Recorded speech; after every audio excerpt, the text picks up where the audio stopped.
Hello everyone, for today's video ay tuturuan ko po kayo na mag-register itong Smart Power SIM 5G. Step-by-step tutorial po tayo ngayon. Buksan lamang po natin ang ating App Store o kaya ang ating mga Play Store.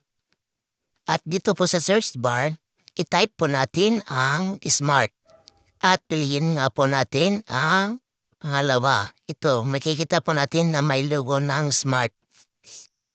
Yan po ang ating ida-download.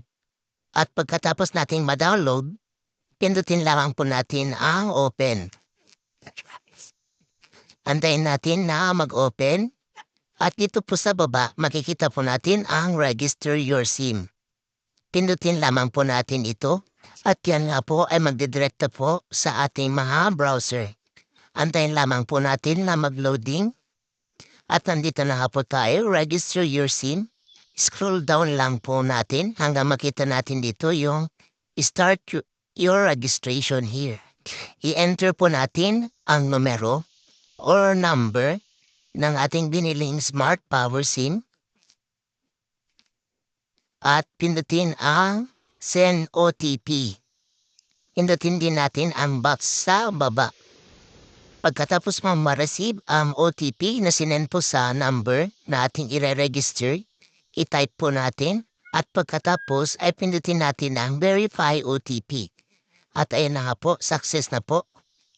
Ngayon, pupunta na po tayo sa Customer Information.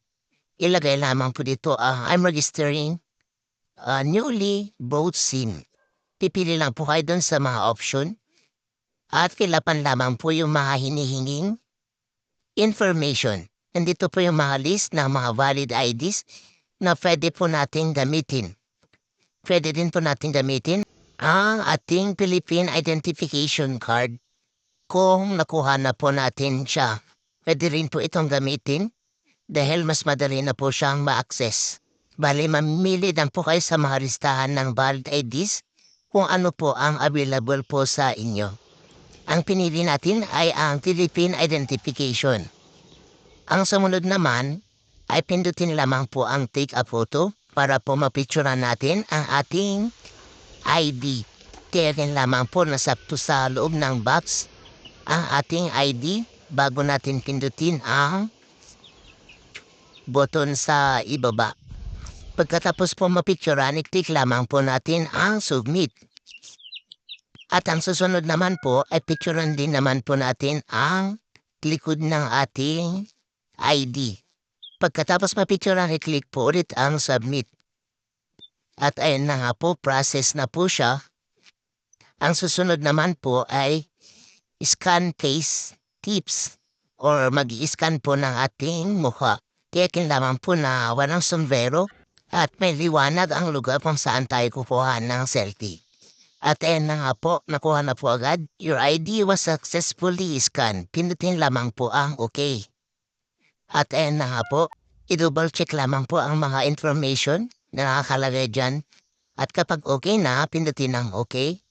At dito naman po sa address, pag hindi available po yung hinihingi, pindutin lamang po ang not applicable or NA. NA lamang po ang ilalagay natin.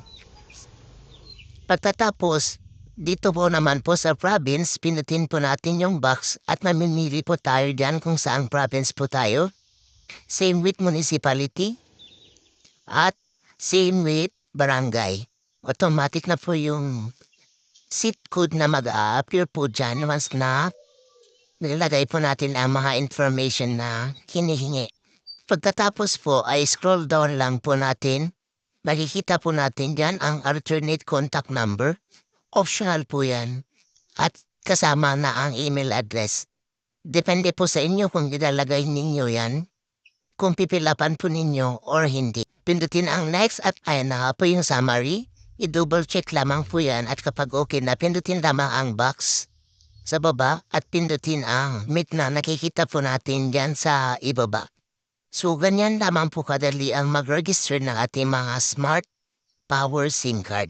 Pagkatapos mapindot ang submit, ay ilalabas po dyan ang ayan na po, congratulations! You have successfully registered your SIM card. So, andyan na po yung mga information. Screenshot lang po yan. dahil nandyan po ang SIM registration application number. Huwag po kakalimutan pindutin ang subscribe button at bell all para lagi po kayong updated. Thank you!